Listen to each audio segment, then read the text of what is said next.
السلام عليكم ورحمة الله تعالى وبركاته. ان شاء الله تكونوا ملاح وانتم تفرجوا في هذا الفيديو. هذا الفيديو مخصص للاشخاص اللي شعرهم جاف ومتقصف وحابه تصلحوا وترطبوا، خاصه اللي استعملت من قبل منتجات كيميائيه كما البروتين كيراتين ولا البوتوكس، لانه هذه المستحضرات تضر الشعر عند انتهاء صلاحيتها في الشعر، التي غالبا تكون من 6 أشهر هكاك. بعد هذه المدة الشعر يرجع كارثة جاف. راني نحكي من تجربتي الخاصة. هاد المنتجات كما راكم تشوفوا تاع لا مارك الترادو فرنسية الصنع من المصنع غارنيي راه مشهور بزاف في المنتجات تاعو، سورتو الصبغه تاع الشعر ريتو مشهور بزاف. كاين انواع بزاف منه، كاين هادو تاع اويل دافوكا اي بور دو كاريتي، كاين تاع زيت الزيتون، كاين زبده الشيا، كاين نورمالمون هادو هما بريك في 3 انواع، لكن هذه هي اللي شاعت الاكثريه في الفيسبوك وفي الانستغرام وفي اليوتيوب. هضروا عليها بزاف عباد قالوا بلي راهي مليحه للشعر الجاف، قلت انايا نجربها ونمد لكم رايي فيها الصريح. هذا شامبوان انا شريت غير هادو، شريت هادو لي دو، قلت نجرب هادو الصح بعدا كمل الباقي. حبيت نشري بديل الزيت تاعهم، لكن ما لقيتوش مقطوع بزاف. قالوا لي بلي هذا راهو في بلاصتو. هذا تاع الجزائر ماهوش تاع، هذا محلي ماهوش تاع فرنسا. قالوا لي بصح مليح بزاف خير من تاع فرنسا. هذا كي شريتو بالك 70 ألف ولا 80 ألف. بصح تاع فرنسا يتباع غالي، يتباع 120 130 وهكاك مقطوع تما. هو شبهلو يعني في الواحد حتى انا كي شريته كي جيت حنشريه انا حسبته بلي تابع ليهم بعد حتى هذا بديل الزيت. هذا بديل الزيت تستعملوه قبل الدوش، تقدروا تستعملوه قبل الدوش كيما حمام زيتي، تستعملوه في بلاصه حمام زيتي. تقدروا تستعملوه مع زيت جوز الهند. زيت جوز الهند انايا عندي هذا. تقدروا تستعملوه مع بعضاهم وتخليه في شعرك 2 سوايع 3 سوايع. وهذا لو شامبوان كما قلنا، وهذا كريم دو سوان. هذا كريم دو سوان يعني تستعمليه من وراء الدوش. مكتوب سون غينساج. سون غينساج يعني كي ديريه مش شرط تغسلي شعرك، تقدري تخليه كما مكتوب هنايا نوغي يفاسيليت لو كوافاج. هذا معناها يغذي الشعره ويزيد ينحي لك هذاك التشابك تاع الشعر ويسهل لك تسريحه. مكتوب هنايا شوفو تري سيك او فريزي. ايضا لو شامبو تاعو مكتوب باللي راهو سون سيليكون، يعني ما فيش سيليكون، على بالنا بلي السيليكون ماده ضاره للشعر. هذه لافونتاج تاعها انها سون سيليكون. واش تاني مكتوبه بلي راهي ناتوريل، تما الحوايج اللي فيها من داخل راهم ناتوريل، فيهم حوايج كيميائيه ماهوش يعني كلش ناتوريل، ماهوش شامبو ناتوريل بصح فيهم حوايج ناتوريل، تسمى ويل دافوكا هذا ولا بور دو كاريتي راهم ناتوريل. هنا عرفوا باسكو كاين بزاف راهم مستحضرات كيف حنا نقولوا كوبي، يعني ماهوش لوريجينال. الكوبي تاعو باه تعرفوا بلي راهو اوريجينال. تلقاو الكتيبه هذه كامل ما كانش فيها العربيه، تسمى كي تدوري التصويره هكا من اللورا ما تلقايش كلمه عربيه، تسمى كلشي بالفرنسي. و دو ميم طون كي تلقاي لو بار هذا تلقاي فيه 3 يبدا ب 3 كيما مبين تاني بلي هنايا تسمى ابري 12 موا، تسمى 12 شهر راهو تموت، تسمى تخلص الصلاحيه تاع هاد الشامبو.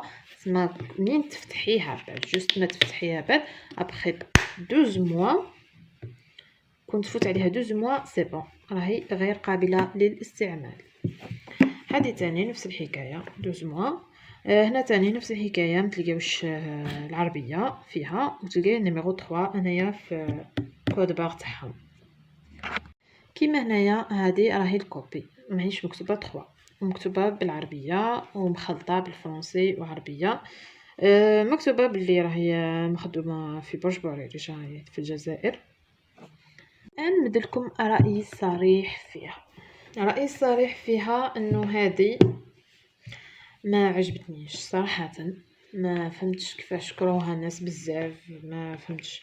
هذه شوفي الشعر تقلبو كيما حنا نقولوا خفيف. هي تصلح للشعر اللي يجي خشين ويجي ثقيل بزاف يدو، هذه تصلح للشعر هذاك.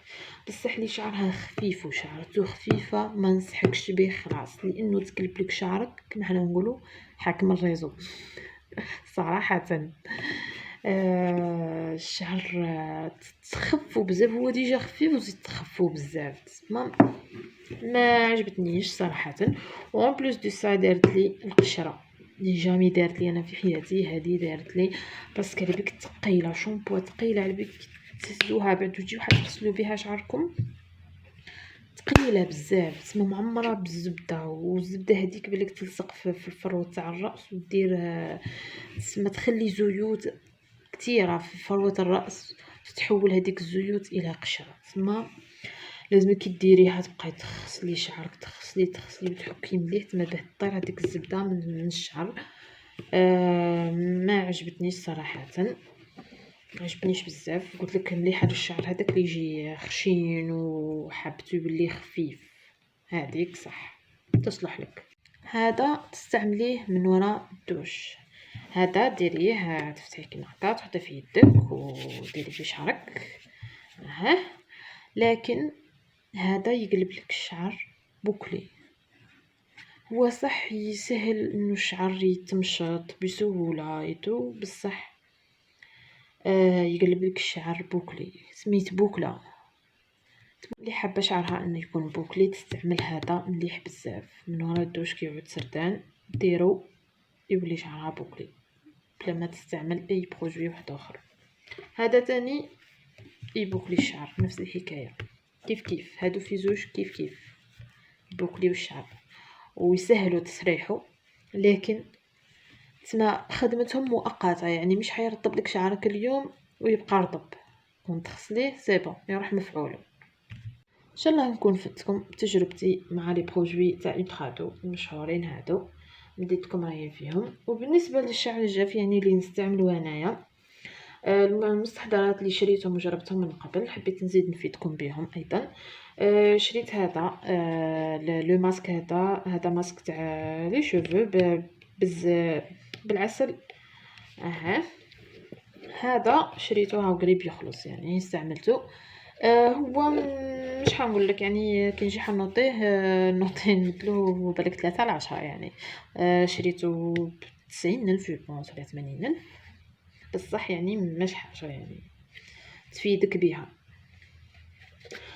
استعملت تاني هذا هاواي، راه مشهور بزاف هاواي. هذا ابخي شامبوان، هذا ماهوش شامبوان، هذا ابخي شامبوان تستعملوه من نهار ما تغسلوا شعركم، تحطوه في شعركم ربع ساعه نص ساعه قد ما تقدروا. وكاين يستعملوه تاني في الاخر في ليكليرسيسونس، كيديروا ليكليرسيسون يستعملوه في بلاصه لابخي شامبوان ثاني باه ليكليرسيسونس ما يحرقلكش الشعر. هذا هواي يقولوا مليح، شكروه الغاشي بزاف ورخيص، ما غادي يقولك خرع ب10,000 ولا تحكم لك قولي 3 سنين 4 سنين كي والو، تسمى هي تموت يعني طيشيها. بصح ولا تقعد مامية تسمى دات بيغومبسيون تاعها هنايا محطوطه في 2000 تموت في 2003 كيما انايا دوكي مازالت لي مازالت ما ماتتش، تموت في 2003 تما 3 سنين تقعد لك. هذه شوفي نعرف انا جربتها ما فاتش يعني معايا، مدلها بالك تقييم 5 على 10. شريت تاني سانسيلك هذه كارثه عظمى، ما عجبتنيش نهائيا. هذه زعما مكتوبه ناعم وانسيابي، لا ناعم لا انسيابي والو، ما فاتنيش. دوكا حبيت نحكي لكم على هذا لو شامبوان انا استعملته للشعر الجاف. هذه تبل 10 على 10.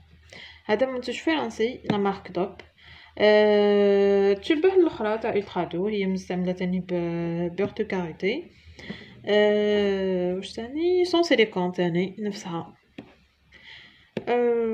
هذه تقدري تستعمليها شامبوان و ابري شامبوان ميم طون، تما تقدري تستعمليها شامبوان تغسلي بها شعرك، وتقدري تزيدي تخليها في شعرك ربع ساعه زيد ترطبه لك مليح. هذه مليحه بيان، مش مكتوبه بالعربيه تعرفوا، وفيها الكود باغ 3 كما قلت لكم. تاني تموت من ورا 2 موا، من ورا ما تفتحيها 2 موا تخلص. نورمالمون محال تلحق توصل ل 2 موا ولا تخلص لك، محال يعني 1 موا تخلص. هذه مليحه بزاف، انا نعطيها 10/10. تاني بالزيوت، يعني بحمام الزيت اللي ديريه. حمام الزيت كما على بالكم وحكيت عليه في فيديو من قبل، باللي الزيوت تما عندها طريقه خاصه للاستعمال، مش سهله. الزيوت كي تستعمليها بطريقه خاطئه بالعكس تضر اكثر من تنفع. زيت جوز الهند هذا، كاين بزاف انواع من زيت جوز الهند، انا شريت هذا برك. نخاف من الزيوت انايا، ما عندي مشكله معاهم. حبيت نجرب هذا الساعه ومن بعد نزيد نشري واحد اخر. هذا شريته ب25 ألف فقط. تستعمليه ساعتين قبل الدوش، قبل ما تغسلي شعرك تستعمليه ساعتين فقط. تروحي تغسلي شعرك برك، تكونش به بزاف، مليح بزاف مليح الزيوت، بصح قلت لك عندهم طريقه خاصه للاستعمال ماهيش سهله. هذا ما كان، ان شاء الله نكون فدتكم بهذا التجربه تاعي وعطيتكم رايي صريح في هذه المنتجات. نتلاقاو في فيديو اخر، شكرا، في امان الله.